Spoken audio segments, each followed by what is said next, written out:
आज मैं आपके लिए डिटेक्टिव की कुछ रहस्यमय और खौफनाक कहानियां लेकर आया हूं। ये कहानियां उस डिटेक्टिव ने अपने पोते को सुनाई थी और मैं अब ये आपको सुनाने जा रहा हूं। अब इस वीडियो को जल्दी से लाइक करिए, चैनल को सब्सक्राइब करिए और बिना किसी देरी के बढ़ते हैं इन कहानियों की ओर। मैं बचपन से ही अपने दादाजी से कहानियां सुनते हुए बड़ा हुआ हूं। वो एक डिटेक्टिव थे और उन्होंने 27 सालों तक अपनी सेवाएं दी थी। वो मुझे अपनी और अपने दूसरे पुलिस साथियों की कहानियां सुनाया करते थे। जब मैं छोटा था वो कहानियों में से कई सारे भाग मुझे नहीं सुनाया करते थे क्योंकि वो मेरी उम्र के लिहाज से काफ़ी खौफनाक थे। लेकिन जैसे जैसे मैं बड़ा होता गया उन्होंने मुझे ऐसी कहानियां सुनाई जो मेरे रोंगटे खड़े कर दिया करती थी। उनके केसेस में कुछ फाइल्स ऐसी थी जिन्हें वो द इम्पॉसिबल कहा करते थे। वो इन केसेस को एक फाइल फोल्डर में रखते थे और उन्हें दोबारा कभी नहीं निकालते। लेकिन कल रात उन्होंने मुझे जो कहानी बताई उनके मुताबिक वो ऐसा केस था जिसकी वजह से आज भी उन्हें रात में नींद नहीं आती है। उन्होंने मुझे ये कहानी इसलिए बताई क्योंकि उनके मुताबिक अब उनके पास ज़्यादा समय नहीं रहा है।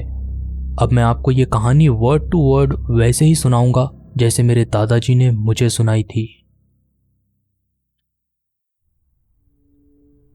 वो एक मर्डर और किडनैपिंग का केस था।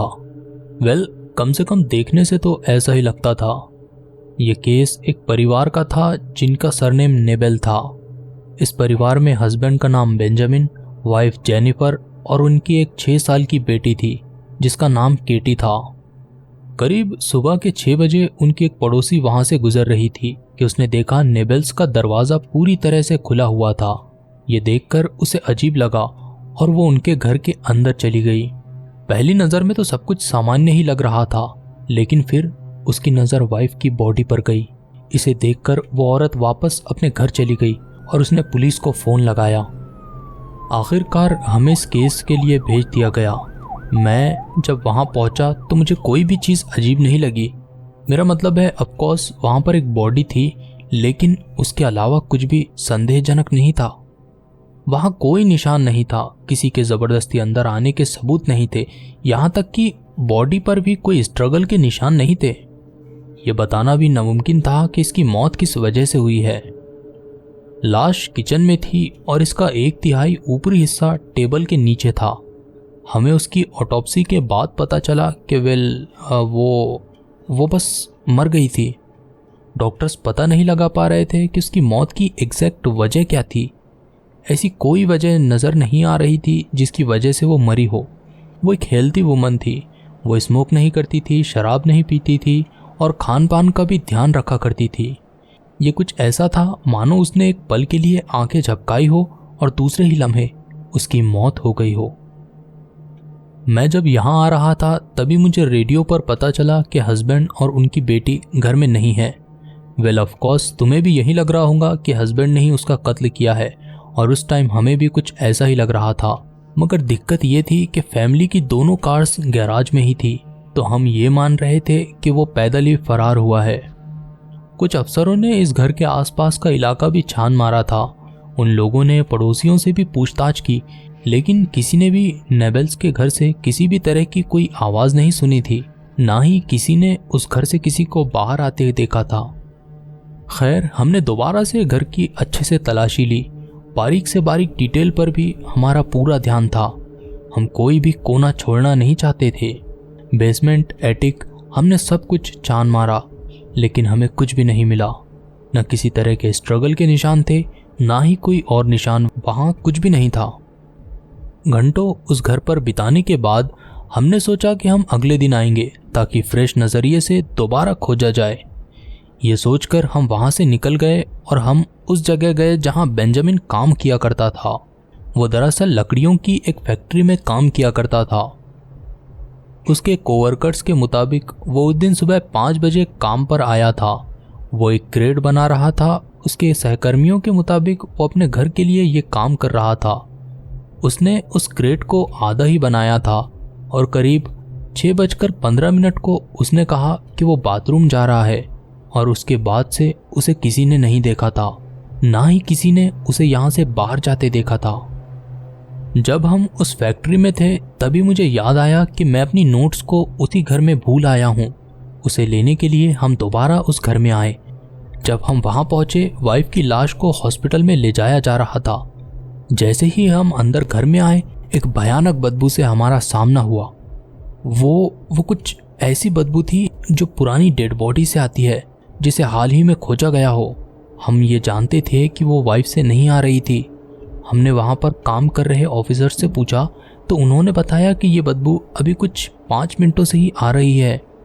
मैं ये बात बड़ा चढ़ाकर नहीं बता रहा हूँ, मेरा यकीन करो, वो बदबू बहुत भयानक थी और घर में हर तरफ से आ रही थी, मानो ये घर लाशों से भरा पड़ा हो। कुछ ही देर में हमें पता चल गया कि सबसे तेज़ गंध एटिक से आ रही थी। जैसा कि मैंने तुम्हें पहले बताया, हमने एटिक की तलाशी पहले भी की थी, बल्कि मैं खुद कम से कम 5 बार एटिक को अच्छे से देख चुका था, लेकिन तब यहाँ कुछ भी नहीं था। खैर, मैं और मेरा साथी ऑल्सन हम सीढ़ियों से चढ़कर एटिक में गए। वहाँ मुझे एक लकड़ी का बक्सा दिखाई दिया, जैसा क्रेट होता है। ये बक्सा राइफल केस की तरह दिखाई दे रहा था, लेकिन ये लकड़ी से बना हुआ था। करीब 3 फीट ऊंचा, 2 फीट चौड़ा और महज 6 इंच गहरा ये रेक्टेंगुलर क्रेट था। वो सीधे खड़ा किया हुआ था और उसमें से खून रिसकर बाहर आ रहा था। हमने फोटोग्राफर्स को बुलाया और उन्होंने उसकी तस्वीरें ली, जिसके बाद हमने आखिरकार उस बक्से पर लगे कीलों को उखाड़कर उसे खोला। जैसे ही हमने बक्सा खोला, उसमें से हस्बैंड की बॉडी बाहर आ गई।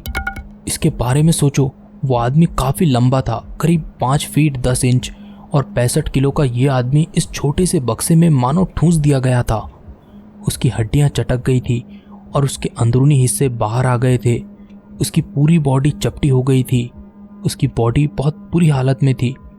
उसकी त्वचा का रंग भी उड़ गया था, मानो वो 2-3 हफ्तों से मरा पड़ा हो। लेकिन ये कैसे मुमकिन था, क्योंकि उसके सहकर्मियों ने उसे सुबह ही काम पर देखा था। और हाँ, उसकी आंखें भी गायब थी। हम वहाँ खड़े होकर इन सब को समझने की कोशिश कर रहे थे कि तभी हमारे कानों में एक आवाज़ गूंजी। एक छोटी लड़की, वो मदद के लिए पुकार रही थी। उस आवाज़ को न सिर्फ एटिक में खड़े हर शख्स ने सुना, बल्कि घर के बाहर के हिस्से में भी उस आवाज़ को सुना गया था। यहाँ तक कि बाहर भी खड़े अफसरों ने उस आवाज़ को सुना था। हैरानी की बात यह है कि हर एक को ये आवाज़ अलग अलग जगहों से आ रही थी। किसी को दीवार से यह आवाज़ आती हुई मालूम पड़ रही थी, तो कोई बेसमेंट से या घर के बाहर से इस आवाज़ को आने का दावा कर रहा था। मुझे ये आवाज़ मेरे ऊपर से आती हुई मालूम पड़ रही थी, लेकिन जाहिर है ये नामुमकिन था। पहली बार जब मुझे हेल्प मी की आवाज़ आई तो मैंने सीधे अपने ऊपर देखा, लेकिन वहाँ छत के अलावा कुछ भी नहीं था। जिस अफसर को ये आवाज़ जहाँ से आई, उसने वहाँ से उसे खोजबीन की। किचन, कैबिनेट्स, बेडरूम, अलमारी, फ्रिज, सब कुछ छान मारा गया, लेकिन वो लड़की कहीं भी नहीं मिली। और फिर 2 मिनट बाद अचानक वो आवाज़ आनी बंद हो गई। करीब 2 हफ्तों बाद वाइफ की बहन ने उसका यानी जेनिफर का अंतिम संस्कार किया और उसे दफना दिया गया। हस्बैंड यानी बेंजामिन की बॉडी को जलाकर उसकी अस्थियां उसी कब्रिस्तान के एक हिस्से में एक जार में रख दी गई। मुझे पक्का याद नहीं है, लेकिन कुछ हफ्तों बाद उसकी अस्थियों को किसी ने चुरा लिया था। वो अस्थियां करीब 6 महीनों तक गायब रहीं और फिर एक दिन हमें कब्रिस्तान के गार्ड का फ़ोन आया था। उसने हमें कब्रिस्तान में बुलाया।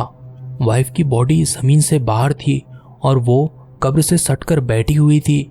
ऐसे लग रहा था जैसे वो वहाँ रिलैक्स कर रही हो, और उसके हाथों में उसके पति की अस्थियों वाला जार था, लेकिन वो जार इंसानी स्किन में लिपटा हुआ था। जब इस स्किन का टेस्ट किया गया तो पता चला वो हस्बैंड की ही स्किन थी। लेकिन ये कैसे हो सकता था, क्योंकि जब हस्बैंड की बॉडी की ऑटोप्सी की गई थी तब उसकी स्किन का कोई भी हिस्सा गायब नहीं हुआ था। और तुम्हें याद ही होगा, मैंने तुम्हें कहा था कि उसकी स्किन का रंग उड़ गया था, लेकिन ये स्किन एकदम फ्रेश लग रही थी और इसका रंग भी मौजूद था। और जार के अंदर उसकी अस्थियों के साथ 3 आंखें थी, लेकिन इसमें से सिर्फ एक आंख ही बेंजामिन की थी। इस घटना को करीब 22 साल हो गए हैं, लेकिन अभी भी कभी कभार मुझे उस छोटी लड़की की आवाज़ सुनाई देती है। ये मेरे दिमाग का खेल नहीं है, मुझे सच में वो लड़की सुनाई देती है। तुम अपनी दादी को भी पूछ सकते हो, उसने भी उसकी आवाज़ सुनी है। मुझे याद है कि वो 12 मई 2007 था जब मैं पिज़्ज़ा लेने गया था। मैंने उस लड़की को देखा। मैं बता नहीं सकता कि उस समय मैंने क्या महसूस किया। वो सीधे मेरी ही तरफ देख रही थी। मेरे रोंगटे खड़े हो गए थे और मैं बुरी तरह से डरा हुआ था। इतना डर मुझे अपनी ज़िंदगी में कभी नहीं लगा था जितना डर उस 6 साल की लड़की को देखकर मुझे उस दिन लगा था। उस लड़की ने मेरी तरफ देखते हुए कहा, प्लीज हेल्प मी। उसके बाद पता नहीं क्या हुआ, वो बस गायब हो गई। मैंने केटी नेबेल को देखा था। मेरा मतलब ये नहीं है कि मैं उसे बड़ी उम्र में देखा था या उसकी जैसी दिखने वाली किसी लड़की को देखा था। नहीं, वो वही लड़की थी। उसकी उम्र तब भी उतनी ही थी। वो हमारे पुराने घर के सामने खड़ी होकर रो रही थी, लेकिन जैसे ही मैं उसके थोड़े करीब गया तो वो हेल्प मी प्लीज़ बोलकर गायब हो गई। उस समय मुझे ऐसे लगा जैसा मैंने अपना मानसिक संतुलन खो दिया हो, क्योंकि ये कैसे मुमकिन था। वो इतने सालों में बड़ी नहीं हुई थी और अचानक दिखकर गायब हो गई थी। उसके बाद मैं घर आ गया। मेरे पुराने साथी ओल्सन ने मुझे उस रात फ़ोन किया। 5 सालों में मैंने उससे पहली बार बात की थी और वो अब देश के दूसरे हिस्से में रह रहा था। उसने कहा कि उसने केटी नेबिल को बस स्टॉप की बेंच पर बैठी हुई रोती हुई देखा था और फिर अगले दिन उसने आत्महत्या कर ली। ऐसी केसेस की एंडिंग हमेशा ख़राब होती है। शायद इसीलिए मैं इन केसेस को द इम्पॉसिबल कहता हूँ।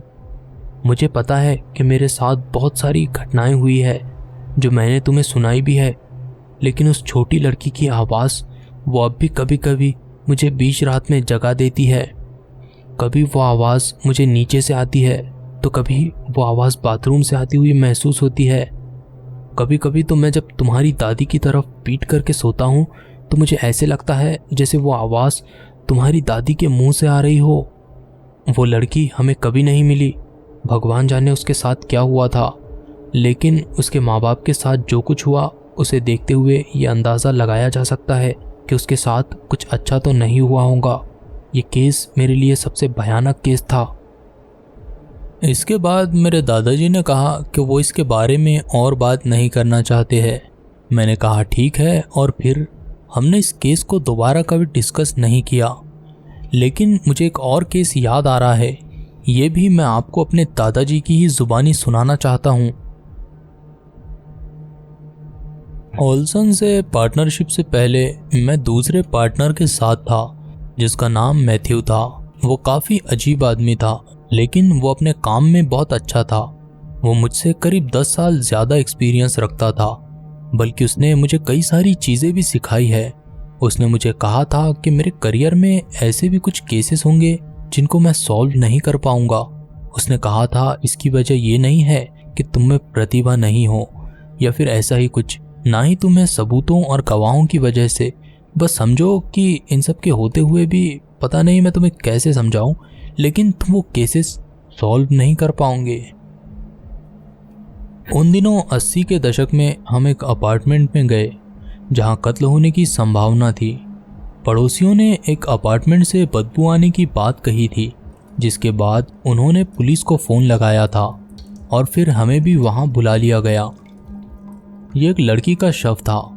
उस लड़की को डेंटल फ्लॉस में लिपटा गया था, वो भी बड़े ही ध्यान के साथ। मतलब उसकी एक एक उंगली, अंगूठे, हाथ पैर अलग अलग करके लिपटे हुए थे और उनके ऊपर से एक और लेयर लिपटी गई थी जिससे उसकी स्किन बिल्कुल भी दिखाई नहीं दे रही थी।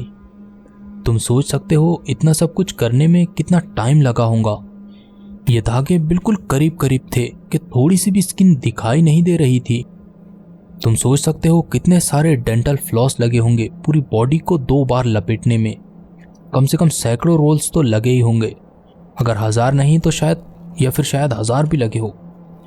मैंने इतने सारे डेंटल फ्लॉस कभी नहीं देखे थे, ना उससे पहले ना ही उसके बाद कभी मैंने इतने सारे डेंटल फ्लॉस देखे ही नहीं हैं। खैर, उस लड़की की पहचान कर ली गई थी। वो 17 साल की थी और कुछ 2-3 राज्य दूर से थी। उसका नाम शायद उसका नाम कैली था। अब रही बात उस लड़के की जो इस अपार्टमेंट में रहता था, तो उसे किसी ने भी कुछ दिनों से नहीं देखा था। हमने उसके बारे में आसपास के अपार्टमेंट और दूसरे पड़ोसियों से पूछा तो पता चला कि उसका नाम लूकस था और वो लोगों से ज़्यादा घुलता मिलता नहीं था। वो इस बिल्डिंग में करीब 6 सालों से रह रहा था, लेकिन पिछले करीब 1 साल से उसे किसी ने नहीं देखा था। वो अपना किराया चेक से भरता था जो वो मालिक को मेल कर देता था। अपार्टमेंट में सीन ऐसा था कि पूरा अपार्टमेंट बिल्कुल डार्क लग रहा था। हालांकि हम सुबह 9 बजे उस अपार्टमेंट में पहुंचे थे, लेकिन अपार्टमेंट के अंदर ऐसे लग रहा था जैसे आधी रात हो रही हो। उसने दीवारों और खिड़कियों को काले पेंट से रंग दिया था, लेकिन दीवारों पे तुम जानते हो जैसे वो फिरौती मांगने वाली लेटर्स में होता है, जहां अखबारों में से एक एक लेटर काट कर लिखा जाता है, उसी तरह से लिखा हुआ था। लेकिन वहां पर बहुत सारे मैसेजेस लिखे थे और वो सभी बहुत ज़्यादा डिस्टर्बिंग थे। मुझे सही से याद नहीं है कि क्या क्या लिखा हुआ था, लेकिन कुछ कुछ शब्द मुझे याद आते हैं, जैसे ये लगभग अंत है, वो मेरे लिए आ रहा है, प्लीज स्टॉप। इस तरह के शब्द वहाँ चारों ओर लिखे हुए थे।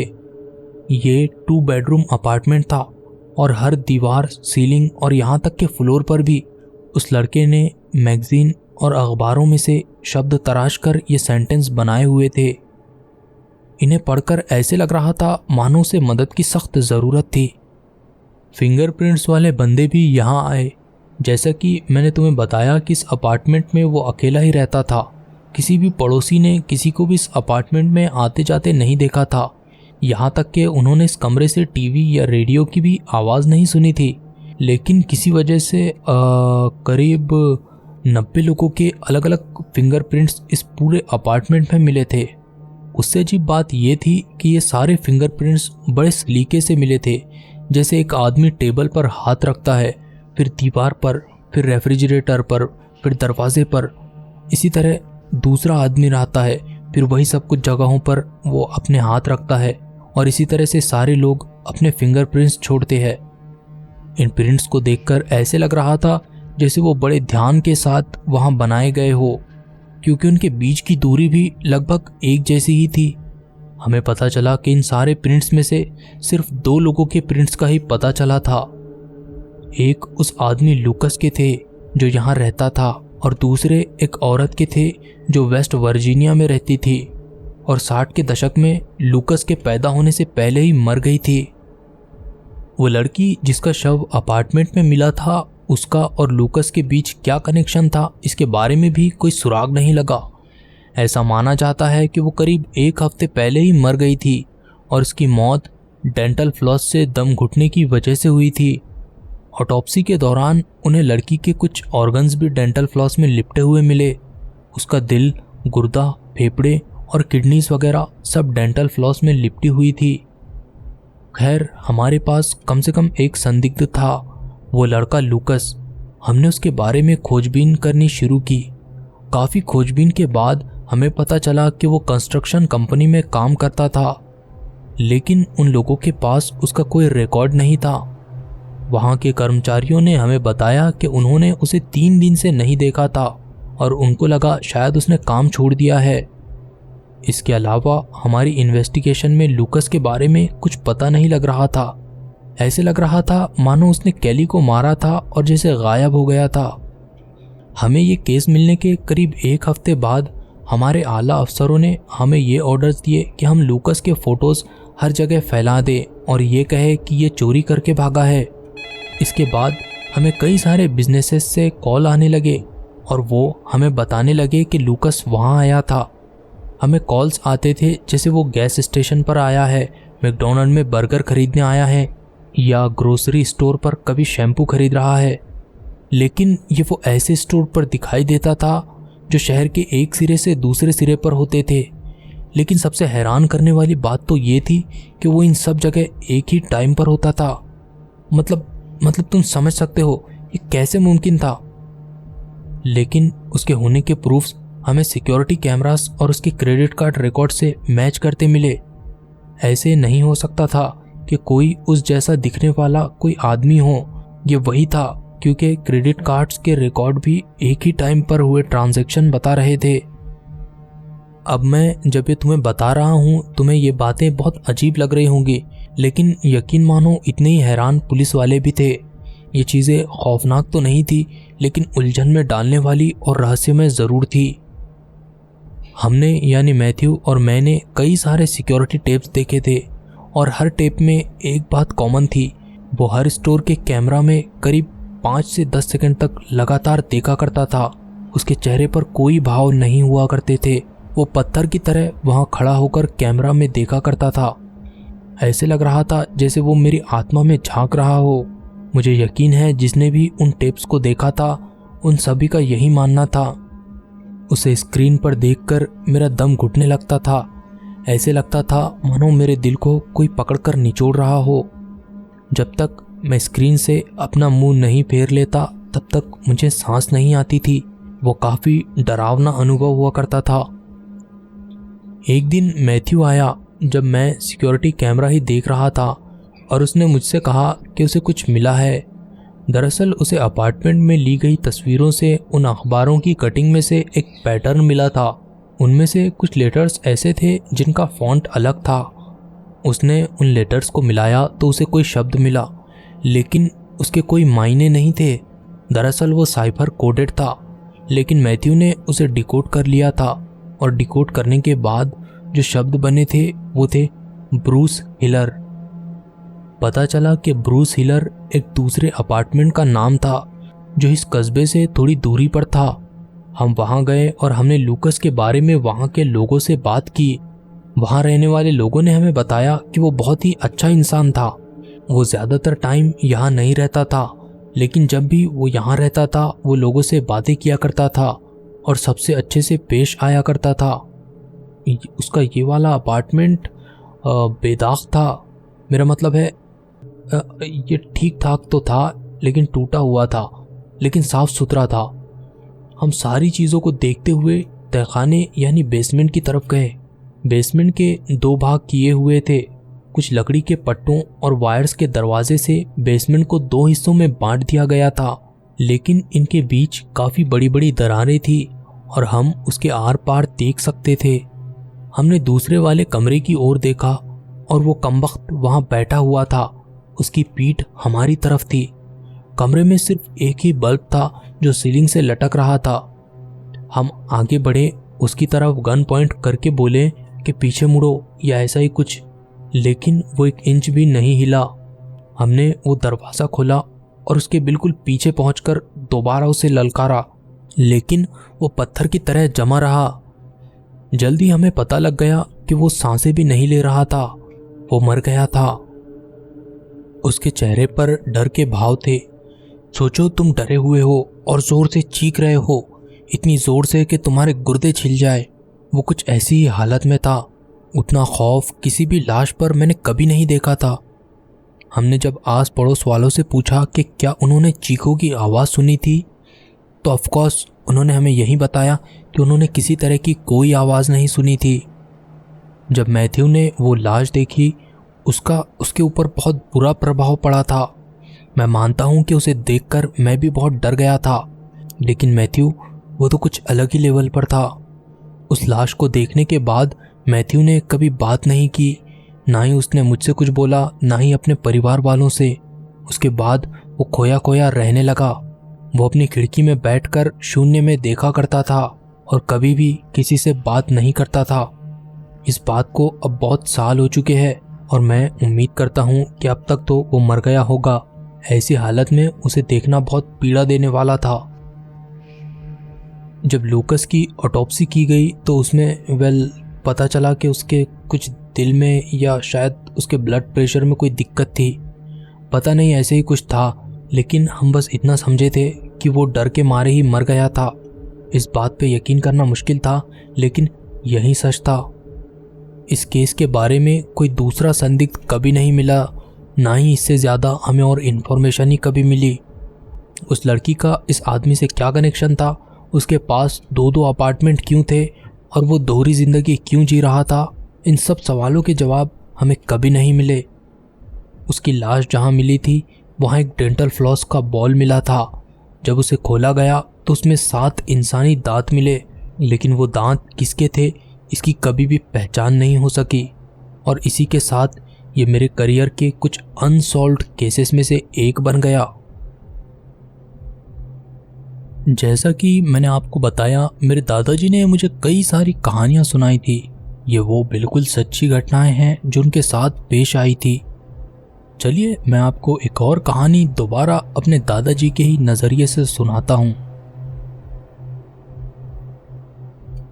मेरे ख्याल से वो 1993 था। तुम्हें पता है, अब मुझे तारीखें और नाम वगैरह याद नहीं रहती। अब मैं बूढ़ा जो हो चुका हूँ, लेकिन मुझे कुछ इम्पोर्टेंट बातें ज़रूर याद है। खैर, कहानी सुनो। हमें एक डिपार्टमेंट स्टोर से फ़ोन आया था। तुमने वो स्टोर भी देखा हुआ है, वो नॉर्थ एवेन्यू के पीछे वाला। हाँ, वही स्टोर था वो। ये केस शुरुआत से ही बहुत अजीब था। किसी को दोपहर 2 बजे इस स्टोर में एक बॉडी मिली थी। यह ऐसा स्टोर था जो सुबह शायद 8-9 बजे ही खुल जाया करता था। मतलब स्टोर कई घंटों से खुला हुआ था और लोग यहाँ से आ जा रहे थे, लेकिन अब जाकर किसी को बॉडी मिली थी। खैर, हमने इस पे यह सोचा कि हो सकता है लाश कहीं छुपाई गई हो, किसी कोने में या बिल्डिंग के किसी वीरान हिस्से में, लेकिन ऐसा नहीं था। वो बॉडी तो सीधे मेन एंट्रेंस के अंदर वाले हिस्से में थी और सारे लोग वहीं से चेकआउट करते थे। अब इसे देखकर तो ऐसे लग रहा था जैसे किसी ने डेड बॉडी अपने पर्स से गिरा दी हो। राइट, ये सारी चीजें हम वहां जाते हुए सोच रहे थे। जब हम स्टोर में पहुंचे तो हमने देखा कि वो बॉडी को तो पोस्ट किया गया था, वो भी ऐसे जैसे किसी ने तबीयत से पूरा टाइम लेकर उसे उस हालत में रखा हो। तुम्हें वो द एग्जॉर्सिस्ट मूवी का सीन याद है जहां वो लड़की सीढ़ियों से अपसाइड डाउन में चलती हुई आती है? ठीक उसी हालत में वो बॉडी भी हमें मिली थी। और हाँ, क्या मैंने तुम्हें बताया ये बॉडी एक बच्चे की थी? वो करीब 10-11 साल का लड़का था। ये कैसे मुमकिन था कि किसी ने भी उस लाश को वहां किसी को रखते ना देखा हो? वो लड़के के चेहरे के भाव आज भी मुझे रुला देते हैं। वो बहुत तकलीफ से मरा था, उसके चेहरे पर दर्द साफ झलक रहा था। हमने सबसे पहले यही सवाल पूछा कि उसे यहाँ रखने वाला आदमी कैसा दिखता था। जाहिर है हमें यही लगा था कि किसी ने तो उसे देखा ही होगा, लेकिन एक बंदे ने भी किसी को इस लाश को यहाँ रखते हुए नहीं देखा था। उस महिला ने भी नहीं, जो इस जगह से बस 10 फीट दूर रजिस्टर पर सुबह से खड़ी थी। खैर, फोटोग्राफर्स ने मौके वारदात के फोटोज लिए, फिर फॉरेंसिक वाले इस बॉडी को लेने आए। मुझे याद है उस बंदे का नाम बेनी था जो इस लाश को उठाकर ले जाने वाला था। जैसे ही बेनी ने उसको हाथ लगाया, मतलब जैसे ही उसकी एक उंगली उस बॉडी को बस टच हुई, उसी सेकंड, उसी माइक्रो सेकंड वो पूरी बॉडी डह गई। मतलब वो इस तरह से हुआ था मानो जैसे गुब्बारे में से हवा निकालने के बाद जैसे गुब्बारा हो जाता है, ठीक उसी तरह से। ऐसे लग रहा था जैसे उसके अंदर हवा के सिवा कुछ हो ही ना। बाद में हमें पता चला कि उसकी हड्डियां बिल्कुल चूरा चूरा हो गई थी, मतलब उनका महीन पाउडर बन गया था। उसकी स्किन पर सिर्फ एक ही हैंडप्रिंट था जो उसकी गर्दन पर मिला था। इससे यह अंदाज़ा लगाया गया था कि उसकी मौत गला दबाने की वजह से हुई थी। भगवान उस बच्चे की आत्मा को शांति दे। खैर, हमारे पास बहुत सारा काम था क्योंकि इस केस में 40, 50, 60 गवाह थे। हाँ, हमने सिक्योरिटी कैमरास भी चेक किया और ओ माय गॉड, जो हमें वहाँ देखने को मिला वो बहुत अजीब और एकदम भयानक था। ये सारा घटनाक्रम सीसीटीवी पर रिकॉर्ड हो गया था। करीब सुबह 10:30 पर एक आदमी जो पूरी तरह से काले कपड़ों में था और उसने अपना सर भी झुकाया हुआ था, जिसकी वजह से उसका चेहरा सीसीटीवी पर नहीं आया था। वो इस लड़के का हाथ पकड़कर स्टोर के अंदर आता है। वो दोनों फिर उस जगह पर जाते हैं जहां हमें वो लाश मिली थी। लड़का उस पोजीशन में आ जाता है जैसे वो हमें मिला था। उसके बाद वो आदमी इस लड़के का गला करीब 40 सेकंड तक दबाता है। इस बीच में लोग यहाँ से आ जा रहे थे, लेकिन किसी ने भी इनकी तरफ ध्यान नहीं दिया। सब अपने अपने रास्ते जाने लगे। वो काउंटर रजिस्टर वाली महिला भी लोगों के बिल बनाने में लगी हुई थी। वो आदमी लड़के का गला दबाकर खड़ा होता है और कमीना फिर सर्कस के रिंग मास्टर की तरह अपना सर झुकाता है। लेकिन सबसे खून खौलाने वाली बात ये थी कि स्टोर में खड़े लोग उसके लिए तालियां भी बजाते हैं और फिर वो वहाँ से चला जाता है। ये सब देखकर मैं आग बबूला हो गया था और मैंने वहाँ के कर्मचारियों पर चिल्लाना शुरू किया कि तुम लोग क्या कर रहे थे, तुम सभी ने कातिल का साथ दिया है। लेकिन वो लोग खुद हैरान थे। अब उन लोगों को याद आने लगा था कि उन्होंने उस आदमी और बच्चे को आते हुए देखा था और उन्होंने उसे गला दबाते हुए भी देखा था, लेकिन उन्होंने उसे रोका नहीं। किसी वजह से उन्हें यह सब कुछ नॉर्मल लग रहा था। उन्हें याद नहीं था कि उन्होंने उसके लिए तालियां भी बजाई हो। अब दोबारा जब हमने उन लोगों से उस आदमी का हुलिया पूछा तो सबके जवाब अलग अलग थे। कोई कहता था वो काला था, कोई कहता था वो गोरा था, कोई एशियन था या कोई कहता कि वो हिस्पैनिक था, कोई कहता उसके बाल भूरे थे, कोई कहता काले, तो किसी का मानना था कि उसने अपने बाल हरे या लाल रंग में डाई किए हुए थे। मतलब कोई भी शख्स दूसरे से मैच नहीं कर रहा था। जाहिर है इन सब की जानकारी पर अब यकीन नहीं किया जा सकता था और ये जानकारी अब हमारे किसी काम की नहीं थी। याद है मैंने तुम्हें कहा था कि हमें 2 बजे फ़ोन आया था। इसका मतलब वो बॉडी वहाँ 4 घंटों से पड़ी हुई थी और किसी ने भी उसे कोई महत्व नहीं दिया था, जैसे वो स्टोर का ही हिस्सा हो। अब हमने 911 पर फ़ोन लगाकर इसकी जानकारी देने वाले आदमी पे फोकस किया। पता चला वो कॉल एक पब्लिक पे फ़ोन से आया था जो इस स्टोर से ज़्यादा दूर नहीं था। आजकल वो पे फ़ोन बंद हो चुका है, लेकिन उस टाइम पर वहाँ मैकडॉनल्ड के पास पे फ़ोन हुआ करता था। खैर फिर हमने वो रिकॉर्डिंग सुनी जो ऑपरेटर और उस आदमी के बीच हुई थी। ऑपरेटर ने फ़ोन उठाया और अपना नॉर्मल बातें बोली, जिसके बाद वो आदमी बोला, क्या किसी ने अब तक फोन किया है? मतलब क्या किसी ने बॉडी को लेकर अब तक फोन किया है? कैसी बॉडी? बॉडी जो नॉर्थ एवेन्यू के स्टोर में है। अपना काम करो। अबे ठुल्लो, जाकर अपना काम करो, मेरे पास पूरा दिन नहीं है। उसके बाद उसने फ़ोन काट दिया। जाहिर है हमने इस पे फ़ोन के पास वाले मैकडॉनल्ड की सीसीटीवी फुटेज निकाली। हमने देखा कि उस लड़के को मारने के बाद वो यहाँ मैकडॉनल्ड में आ गया और बाहर लगी कुर्सी पर बैठ गया। वो कुर्सी पर बैठकर उस स्टोर की तरफ देखने लगा जहाँ हमें बॉडी मिली थी। वो लगातार किसी मूर्ति की तरह वहाँ बैठा हुआ था और लोगों को आते जाते हुए देख रहा था। फिर 2 बजे वो उठकर फ़ोन की तरफ गया और पुलिस को फ़ोन लगाया। इसके बाद वो दोबारा उसी स्टोर की तरफ देखने लगा। उसने हमें वहाँ आते हुए भी देखा और हमारी पूरी इन्वेस्टिगेशन के दौरान वो वहीं पर था। फिर करीब 4 बजे वो सड़क से नीचे की तरफ जाने लगा और फिर वो कभी दिखाई नहीं दिया। ये एक ऐसा केस था जहाँ हमें बिल्कुल कुछ भी नहीं मिला। ना ही उस लड़के की पहचान हो सकी कि आखिर वो कौन था और ना ही किसी लापता बच्चे से वो मिलता था। और उस आदमी को भी हम कभी नहीं ढूंढ पाए जिसने उसका कत्ल किया था। लेकिन उससे भयानक बात इस पूरे घटनाक्रम के बाद हुई। इस घटना के होने के बाद अगले कुछ महीनों में करीब 6-7 लोगों ने आत्महत्या कर ली और ये वही लोग थे जो उस दिन स्टोर में थे। उसके बाद मुझे पता चला कि इस केस को एक बार दोबारा से ओपन किया गया था। एक नया अफसर स्मिथ नाम का इस केस पर काम कर रहा था। उसने उन लोगों का इंटरव्यू लिया जो उस दिन स्टोर में थे और उसके बाद दोबारा से आत्महत्याओं का सिलसिला शुरू हुआ और 16 और लोगों ने अपनी जान ले ली। वो काले कपड़े वाले आदमी ने बस एक मासूम की जान नहीं ली थी, बल्कि उसकी वजह से कई सारी जानें गई थी। कई सारे लोगों ने अपने चहीतों को खो दिया। वो बेचारा लड़का, मैं उस मंजर को कभी नहीं भुला पाऊंगा। वो सब कुछ आज भी मेरे आंखों के सामने है। मैं भगवान का आभारी हूँ कि वैसा कुछ दोबारा मुझे अपनी ज़िंदगी में देखने को नहीं मिला। हालांकि इससे भी भयानक मंजर मेरे सामने आए हैं और उन्होंने मुझे बुरी तरह से हिला कर रख दिया था। लेकिन ये वाला केस, ये बहुत ही खौफनाक और रुला देने वाला था। तो दोस्तों, ये कहानियाँ थी जो एक पोते को अपने डिटेक्टिव दादा ने सुनाई थी और मैंने अब ये आपको सुनाई है। ये कहानियाँ मुझे पर्सनली काफ़ी दिलचस्प लगी है। आपको ये कहानियाँ कैसी लगी मुझे कमेंट करके बताएं।